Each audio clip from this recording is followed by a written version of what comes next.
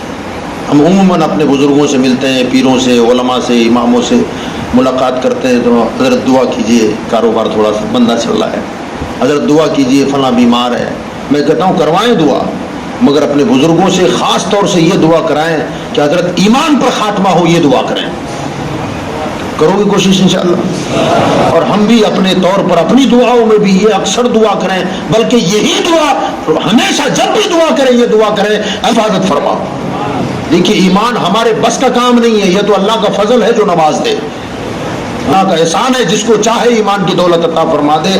اور کتنے ہی ایسے تاریخ میں گزرے ہیں لوگ جو پوری زندگی مسلمان اور مومن رہے اور اسلام کی وہ خدمتیں انجام دی، وہ کارنامے انجام دیے کہ آج بھی سنہری حرفوں سے ان کے کارنامے کتابوں میں محفوظ ہیں، مگر مرنے سے پہلے کافر ہو کے مر گئے، موت سے پہلے کفر کر لیا. یاد رکھیں، ساحل کو دیکھ کے یوں مطمئن نہ ہو، ساحل کو دیکھ کر یوں مطمئن نہ ہو. کتنے سفینے ڈوبے ہیں ساحل کے پاس بھی، کنارے کو دیکھ کر کے ایسے اطمینان مت کر لینا کہ بس تو میری کشتی کنارے لگ گئی، کشتی کنارے لگ گئی. کئی کشتیاں ایسی ہیں جو کنارے کے پاس بھی ڈوب جاتی ہیں. اللہ سے دعا مانگے ایمان کی سلامتی کی. آپ میرے لیے دعا کریں، میں آپ کے لیے دعا کرتا ہوں کہ اللہ پاک بس ایمان پر موت عطا فرما دے، ایمان کے وقت موت کے وقت ہمارا ایمان سلامت رہے. مختار بن عبیدہ سقفی نے وہ کام کیا کہ دنیا اسلام میں اس کے نام کے ڈنکے بجنے لگے، نعرے بلند ہوتے تھے. کیا کام کیا؟ اہل بیت کے افراد بھی بڑی عزت کرتے تھے کہ بس ہمارے خاندان کا بدلہ اس بندے نے لیا ہے. مگر وہی حال ہوا آخر وقت میں، جب عزت بڑھ گئی نا، شہرت ہو گئی، واہ واہ ہو گئی، نام ہو گیا، تو اس بدبخت نے نبوت کا اعلان کر دیا کہ میں نبی ہوں، میرے پاس جبریل آتے ہیں. معاذ اللہ رب العالمین، مجھ پر اللہ کی وحی آتی ہے. انتہائی جملہ یہ بک دیا کہ اللہ نے مجھ میں حلول کر لیا ہے. معاذ اللہ رب العالمین، اللہ نے مجھ میں حلول کر لیا ہے. 100,000 بار معاذ اللہ، استغفر اللہ ربی من کل ذنب واتوب الیہ. اللہ حلول کرنے سے پاک ہے. ہاں، یہ کافروں کا عقیدہ ہے، وہ اس کا اوتار ہے، نہ وہ اس کا اوتار ہے. اسلام میں اس کا کوئی کانسیپٹ نہیں ہے. وہ کہنے لگا اللہ نے مجھ میں اللہ حلول کرتا ہے اور میں اللہ کا نبی ہوں اور مجھ پر جبریل آتے ہیں، اب میرا کلمہ پڑھو اور مجھ پر ایمان لاؤ. تو لوگ بھاگنے لگے، کہا یہ کیا تماشا ہو گیا ہے. اب یہ خبر حضرت عبداللہ ابن زبیر کو ہوئی. وہ مکہ میں اس وقت تو انہوں نے چھوٹ دے دی تھی کہ بدلہ لے رہا، اچھا کر رہا ہے، یزیدیوں کو ٹھکانے لگانا ضروری ہے. جب تک وہ انہیں ٹھکانے لگاتا رہا عبداللہ ابن زبیر خاموش رہے، کہا ٹھیک ہے، کر رہا ہے جو کر رہا ہے، اچھا کر رہا ہے. لیکن جب آپ نے سنا کہ اس بدبخت نے اب نبوت کا اعلان کر دیا ہے، اب یہ اپنے آپ کو یہ تک کہتا ہے کہ اللہ میرے اندر حلول کرتا ہے، تو اب ظاہر بات ہے یہ تو کافر ہو گیا. اب آپ نے اس کے اوپر حملے کے لیے اپنے بھائی حضرت مصعب ابن زبیر کو ایک لشکر دے کر کے روانہ کر دیا اور اس کے ساتھ مقابلہ ہوا. عبداللہ ابن زبیر کی فوج کو اللہ نے کامیابی عطا فرمائی اور مختار بن عبیدہ ثقفی قتل ہو گیا، کفر کی موت مرا ہے، کافر ہو کے مرا. کارنامہ بہت انجام دیا، اچھا کارنامہ بڑا ہے، مگر اخیر میں مرا تو کافر کی موت ہو کے مرا. اس پر بہت سارے لوگ تعجب بھی کرتے ہیں، حالانکہ یہ سچائی ہے، یہ صداقت ہے. مگر خاص طور سے شیعہ حضرات، ان کا تو کیا ٹھکانا، وہ تو حضرت علی کو خدا تک کہہ دیتے ہیں. اس سے پہلے میں نے بتایا تھا کہ نبوت کے دعوے دار بھی رہے. ایک طبقہ شیعوں میں ایسا ہے کہ حضرت مولا علی کو خدا کہتے ہیں، اور معاذ اللہ ایک شیطان مقرر ان کا ہے، کوئی نام تو نہیں معلوم مجھ کو. اس بدبخت نے تو یہاں تک بتایا، وہ کہتا ہے کہ معاذ اللہ 100,000 نقل کفر نباشت، وہ کہتا ہے کہ علی رحمان ہے، اللہ کا نام ہے رحمان. اور پھر یہ کہتا ہے علی، لوگ ہم کو تانا دیتے ہیں کہ ہم نے علی کو خدا سمجھا ہے. وہ جملہ شیطان ایسی بکواس کر رہا ہے، وہ کہتا ہے میں تو یہ کہتا ہوں خدا کو بھی علی نے بنایا ہے. معاذ اللہ رب العالمین. تو ہمیں شیعہ سے کوئی لینا دینا نہیں ہے، وہ جانے، ان کے کام جانے. اہل سنت کے افراد جو مجھے سن رہے ہیں، ان سے میری گزارش ہے کہ بعض لوگ یعنی شیعوں کے کہنے پر یا خود اپنے طور پر بھی سوچ لیتے ہیں کہ یار اتنا بڑا اچھا کارنامہ انجام دینے والا کافر نہیں ہو سکتا. کیسے ہو سکتا ہے؟ اللہ تعالیٰ اسے کفر کی موت دے گا کہ ہم نہیں مانتے، تو آپ اس کے کفر کو نہیں مانتے، جبکہ امت کا اتفاقی مسئلہ ہے یہ، اور روایتیں موجود ہیں۔ عبداللہ ابن زبیر کسی مومن کو قتل کر دیں گے؟ کسی مسلمان کو قتل کریں گے؟ انہوں نے اسے قتل کیا، تاریخ گواہ ہے، روایتیں موجود ہیں کہ اس نے نبوت کا اعلان کیا، مگر لوگ اس میں شک کرتے ہیں کہ یہ کیسے ہو سکتا ہے۔ تو ہو کیوں نہیں سکتا؟ اس سے بڑے بڑے کام ہو گئے۔ شیطان کون تھا پہلے؟ جنت میں رہتا تھا، فرشتوں کا استاد تھا، جنت کے جھولوں پر بیٹھتا تھا تو فرشتے جھولا جھولاتے تھے، اتنا بڑا تھا، مگر جب وقت آیا تو ایسا بگڑا کہ جنت سے باہر کر دیا گیا۔ فاخرج منہا فإنک رجیم، اللہ نے فرمایا کہ نکل میری بارگاہ سے، تو مردود ہو گیا ہے، لعنتوں کا طوق اس کے گلے میں ڈالا گیا اور نکال دیا گیا۔ تو پہلے تو اچھا ہی تھا، تو بعد میں بے ایمان ہو گیا۔ تو یہ کوئی ضروری ہے کہ جو کارنامہ اچھا انجام دے تو کیا وہ کافر نہیں ہو سکتا؟ ہو سکتا ہے کہ نہیں ہو سکتا؟ اللہ کی مرضی پر منحصر ہے۔ اسی لیے میں کہتا ہوں اپنے ایمان کی حفاظت کی دعا کریں۔ میرا ایمان کوئی نہیں چھین سکتا، یہ دعویٰ کبھی نہیں کرنا۔ ہمیشہ بد مذہبوں کے ساتھ، بد عقیدوں کے ساتھ، گمراہوں کے ساتھ اٹھنا بیٹھنا ہوتا ہے۔ کوئی اگر سمجھاتا ہے تو برجستہ کہتا ہے نا ارے مجھے کون ہلا سکتا ہے، میں تو پکا سنی ہوں۔ ارے بھائی جنت میں رہنے والا نہیں بچ پایا۔ ہاں بلعم بن باعور کا واقعہ آپ نے سنا ہوگا، حضرت موسیٰ کی صحبت میں رہنے والا آدمی تھا، مستجاب الدعوات تھا، زندگی میں کبھی اس کی دعا رب نے رد نہیں فرمائی، اتنا پہنچا ہوا تھا، مگر کافر ہو کے مرا۔ حدیث میں آیا ہے اللہ تعالیٰ اسے کتے کی شکل دے کر جہنم میں ڈالے گا اور اصحاب کہف کے کتے کو اس کی شکل دے کر جنت میں ڈال دے گا۔ تو ایسا ہوتا ہے۔ تو مختار بن عبیدہ ثقفی نے کام اچھا کیا مگر مرا کافر ہو کر مرا۔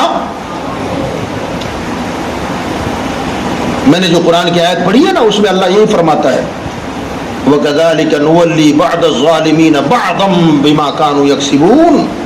اللہ فرماتا ہے کبھی کبھی ظالموں کو ظالموں پر مسلط کر دیتا ہے۔ اللہ کبھی ظالموں پر ظالموں کو مسلط کرتا ہے۔ تو یزیدی ظالم تھے، ان ظالم یزیدیوں پر اللہ نے مختار جیسے ظالم کو مسلط کر دیا۔ کبھی کبھی اللہ فاسقوں سے دین کا کام لے لیتا ہے۔ کئی واقعات آپ کو ایسے مل جائیں گے، فاجروں سے دین کا کام لے لیتا ہے اور پھر بعد میں وہ تو اپنے ٹھکانے پر پہنچ جاتے ہیں، مگر اسلام کو جو فائدہ پہنچا وہ پہنچتا ہی رہتا ہے۔ تو بہرحال مختار بن عبیدہ ثقفی حالت کفر میں مرا۔ اگر کبھی اللہ تعالی آپ کو توفیق عطا فرمائے، کبھی عراق جانے کا موقع ملے، یہ بات خاص طور سے میں اس لیے عرض کر رہا ہوں، یہ اتنی جو ڈیٹیل میں نے آپ کے سامنے رکھی ہے، کبھی آپ کا بغداد جانے کا اتفاق ہو جائے، اللہ آپ کو اس دیار میں لے جائے جہاں شہنشاہ ولایت لیٹا ہوا ہے، نجف اشرف جانے کا اتفاق ہو جائے، کربلا جانے کا اتفاق ہو جائے، اللہ آپ کی حاضری کرا دے۔ میں وہاں گیا ہوں، میری حاضری ہوئی ہے۔ تو آپ دیکھیں گے کہ جب خاص طور سے آپ کربلا پہنچیں گے نا، کربلا کوفہ میں، کوفہ شہر میں، تو کوفہ شہر میں جو کوفہ کی بڑی مسجد ہے جامع مسجد، کوفہ کی جامع مسجد کے ایک طرف حضرت سیدنا مسلم بن عقیل کا مزار ہے۔ یہ مسلم بن عقیل امام حسین کے جو بھائی تھے اور پہلے پہل کربلا آئے ہوئے تھے، کوفہ آئے تھے، تو کوفیوں نے دغا کیا اور انہیں قتل کر دیا، شہید کر دیا۔ تو ان کا مزار اسی مسجد کے ایک سائٹ میں ان کا مزار ہے۔ تو ان کے درگاہ شریف کے اندر جب آپ داخل ہوں گے نا، تو داخل ہوتے ہی دروازے کے تھوڑا اندر جائیں گے تو وہاں مختار بن عبیدہ ثقفی کا مزار شیعوں نے بنایا ہے۔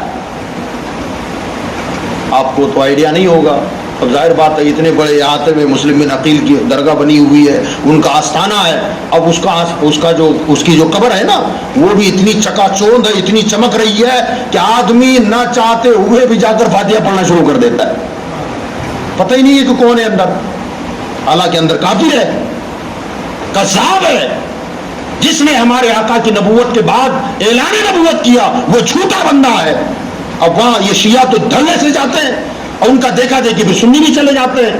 تو اس کو یاد رکھنا جیسے ہی آپ مسلم بن عقیل کے مزار کے احاطے میں داخل ہوں گے، ان کے دربار میں حاضر ہوں گے، تو ہمیں ادھر ادھر نہیں دیکھنا ہے، آگے بڑھ جائے، آگے حضرت مسلم بن عقیل کا مزار ہے، وہاں آپ فاتحہ پڑھیں، اصالہ ثواب کریں، مختار بن عبیدہ ثقفی کے قبر پر جا کر فاتحہ ہرگز پڑھیں گے نہ۔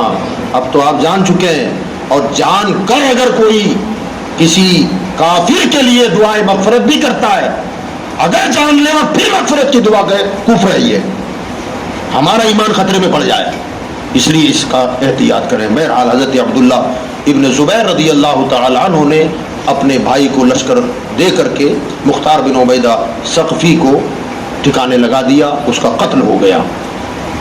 آپ کی حکومت شاندار طریقے سے چل رہی تھی، پورا دنیا اسلام پر آپ کی حکومت تھی، بالادستی تھی۔ اسی دور میں دمشق میں، ملک شام میں، جہاں یزید کا پائے تخت تھا، وہاں پر مروان بن حکم نام کا ایک شخص، اس کا کردار بھی اتنا اچھا نہیں ہے، پہلے سے ہی بگڑا ہوا آدمی تھا۔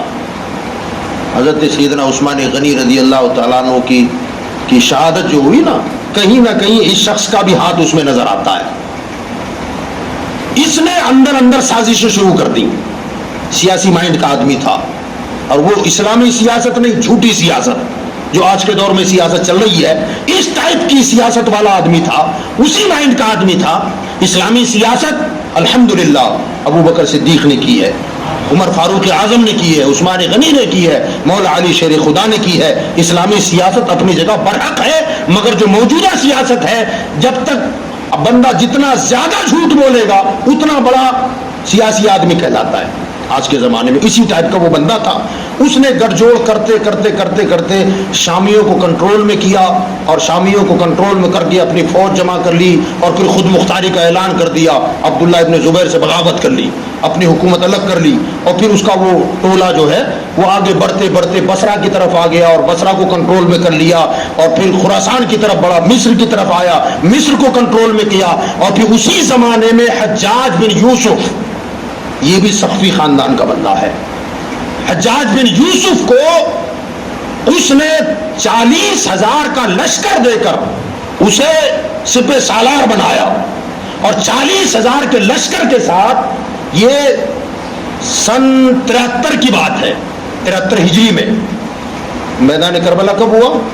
61 ہجری میں، برابر، اور یزید کب مرا؟ 63 ہجری میں۔ اب وہاں سے لے کر کے عبداللہ بن زبیر کی حکومت چلتی رہی، سن 73 ہجری میں کتنے سال ہوئے؟ قریب 10 سال ہوئے۔ یہ 10 سال جب بیتے تو 73 ہجری میں حجاج بن یوسف کی کمانڈری میں 40,000 کا لشکر دے کر مروان بن حکم نے مکہ پر چڑھائی کا حکم دے دیا۔ یہ دوسری مرتبہ پھر حملہ ہوا کعبۃ اللہ پر اور مکہ شریف پر۔ حجاج بن یوسف کے لشکریوں نے مکہ شریف کا گھراؤ کر لیا، حضرت عبداللہ ابن زبیر نے خوب جم کے ان کے ساتھ مقابلہ کیا، مگر اللہ کی جو مرضی ہے وہی ہوتا ہے۔ پہلے جس طریقے سے کعبہ پر حملہ ہوا، پتھر پھینکے گئے اور وہ سارا کچھ معاملہ، دوبارہ پھر ایسے ہی ہوا، دوسری مرتبہ پھر ایسے ہی ہوا، کعبہ منہدم ہو گیا، آگ لگ گئی، حتیٰ کہ حضرت عبداللہ ابن زبیر کے سپاہیوں نے ہتھیار ڈال دیا۔ حجاج بن یوسف غالب آ گیا، اور اسی دور میں جب وہ غالب آیا اور ان کی فوج نے ہتھیار ڈالے، کچھ شہید ہو گئے اور کچھ بھاگ گئے اور کچھ لوگ سلنڈر ہو کر کے اس کے ساتھ ہو گئے، حضرت عبداللہ ابن زبیر کو اس نے گرفتار کر لیا، اور گرفتار کرنے کے بعد حضرت عبداللہ ابن زبیر کو حرم کعبہ میں اس بدبخت نے سولی پہ لٹکا دیا، قتل کیا، اور بعد میں رسا ڈال کر کے لٹکایا تاکہ لوگوں کو عبرت ہو، مجھ سے ڈریں، میرا خوف لوگوں پر طاری ہو۔ اس وقت حضرت سیدہ بکر رضی اللہ تعالیٰ عنہ بقید حیات تھی، ابو بکر کی جو بیٹی ہے عبداللہ ابن زبیر کی ماں، اس وقت وہ زندہ تھی، بہت معمر ہو گئی تھی، آنکھوں کی بینائی چلی گئی تھی، نابینا تھی۔ تیسرے دن ان کو پتا چلا کہ آپ کے بیٹے کو شہید کر دیا گیا ہے۔ حضرت عبداللہ ابن زبیر بڑے بہادر آدمی تھے، انہوں نے کہا میرے بیٹے کو شہید کر دیا؟ تو کہا خالی شہید نہیں کیا، سولی پہ لٹکایا ہوا ہے، 3 دن ہو گئے آج۔ تو آپ نے فرمایا کہ مجھے لے چلو میرے بیٹے کے پاس۔ بالکل بوڑھی عورت، معمر تھی، آنکھوں سے نظر نہیں آتا تھا، لوگ سہارا دے دے کر لائے اور آپ کو ایسے ہاتھ آپ نے بڑھایا تو لوگوں نے حضرت عبداللہ ابن زبیر کے قدموں سے ان کا ہاتھ لگا دیا، کہا یہ ہے عبداللہ۔ تو کیسی باہمت عورت تھی یار، سبحان اللہ۔ ہاتھ لگا کر چھو کر کہتی ہے کہ ابھی میرے شہسوار کا گھوڑے سے اترنے کا وقت نہیں آیا کیا؟ میرا بیٹا گھوڑے سے کب اترے گا؟ یہ ہمت والے جملے حضرت اسماء بنت ابو بکر کی زبان سے اس وقت نکلے تھے جب خود کا بیٹا جھول رہا تھا۔ بہرحال حضرت عبداللہ ابن زبیر کی شہادت ہو گئی اور اس کے بعد پھر مروان بن حکم کا باقاعدہ طور پر یہ کنٹرول رہا، اور مروان بن حکم بھی زیادہ عرصہ نہیں، صرف 8 مہینہ 10 دن یا کچھ اس نے حکومت کی ہے۔ اس کے بعد فوراً ہی عبد الملک بن مروان، اس کے بیٹے کو اس نے اپنی جگہ قائم مقام کر دیا، اور پھر یہ سارا معاملہ ہوا۔ وہ کعبہ جو منہدم ہو گیا تھا اس کو پھر دوبارہ حجاج بن یوسف نے بنایا۔ اب حجاج بن یوسف نے کعبہ کیسے بنایا؟ جیسے قبیلہ قریش نے بنایا تھا، بالکل حتیم کا حصہ چھوڑ دیا، 2 دروازے کے بجائے 1 دروازہ رکھا، جیسے کفار مکہ نے بنایا تھا اسی ترتیب سے اس نے وہ کعبہ بنا دیا۔ حضرت رسول اللہ صلی اللہ علیہ وسلم جیسا چاہتے تھے ایسا عبداللہ ابن زبیر نے بنایا، لیکن بعد میں وہ پھر شہید ہو گیا حجاج بن یوسف کے ہاتھوں، اور پھر اسی نے دوسری مرتبہ پھر اسے تعمیر کیا، لیکن قبیلہ قریش کے طریقے کے مطابق اس نے اسے بنا دیا، وہ کعبہ بن گیا۔ بعد میں جب ان کا بھی زمانہ ختم ہو گیا نا، تو بعد میں پھر جو بادشاہ آیا، اب وقت نہیں ہے کہ اس تفصیل میں جائیں، انہوں نے یہ سوچا کہ کیوں نہ ہم یہ جو موجود کعبہ ہے اس کو دوبارہ ڈھا کر کے وہی کعبے کی بنیادوں پر بنائے جس پر عبداللہ ابن زبیر نے بنایا تھا۔ تو اس وقت غالباً امام مالک تھے، ان سے پوچھا گیا مسئلہ تو آپ نے منع کر دیا، میرا فتویٰ یہ ہے کہ آپ کوئی کعبے کے ساتھ چھیڑ چھاڑ نہ کریں، ورنہ یہ بادشاہوں کا شوق بن جائے گا کہ میں کعبہ بناؤں تو اس سے بہتر ڈیزائن بناؤ، اس سے بہتر ڈیزائن ہو، اس سے بہتر ڈیزائن ہو۔ تو کعبہ اللہ کا گھر ہے، بادشاہوں کا کھیل نہیں۔ کعبہ میرا فتویٰ ہے، جیسا ہے ایسا رہنے دو۔ اب جو کعبہ ہے یہ حجاج بن یوسف کا بنایا ہوا ہے، اللہ اس کی حفاظت فرمائے۔ اس میں ممکن ہے کہ آپ کے ذہنوں میں کچھ سوالات ابھر سکتے ہیں، مگر کسی موقع پر اب وقت نہیں ہے کہ میں اس کو وضاحت کے ساتھ پیش کروں۔ کہ آپ کے ذہن میں ایک سوال آ سکتا ہے کہ ابرہہ نے کعبہ ڈھانے کی کوشش کی تھی تو اللہ نے ابابیلوں کے ذریعے تباہ کر دیا، اور یہاں حجاج بن یوسف نے توڑ دیا پورا کعبہ، کچھ نہیں ہوا۔ یزیدی فوج نے پورا کعبہ گرا دیا، ان کو کچھ کیوں نہیں ہوا؟ ایک سوال ہے، تو مختصر اتنا جواب سن لیں، ممکن ہے کہ کوئی وسوسہ آپ کے ذہن میں نہ رہے۔ تو وہ اس کا جواب یہ ہے کہ ابرہہ جو آیا تھا وہ اللہ کی دشمنی اور اللہ کے گھر کی دشمنی میں آیا تھا، وہ کعبہ توڑنے کی نیت ہی سے آیا تھا، اس لیے تباہ کر دیا گیا۔ اور یہ بعد میں یزیدی لشکر بھی آیا اور حجاج بن یوسف بھی آیا، ان کی نیت کعبہ توڑنے کی نہیں تھی، ان کی نیت تو خالی عبداللہ ابن زبیر کو زیر کرنا تھا، مگر جنگ کے درمیان ان کو زیر کرنے کے چکر میں یہ غلط فہمی میں معاملہ ہو گیا، یہ کرنا چاہتے نہیں تھے، اتفاقاً ہو گیا، غلط فہمی میں نہیں بلکہ اتفاقیہ ہو گیا، اس لیے یہ سزا سے بچ گئے۔ اور ابرہہ کی نیت کعبہ توڑنے ہی کی تھی، اس لیے وہ عذاب الہی کا مستحق قرار پایا۔ وما علینا الا البلاغ۔ السلام علیکم۔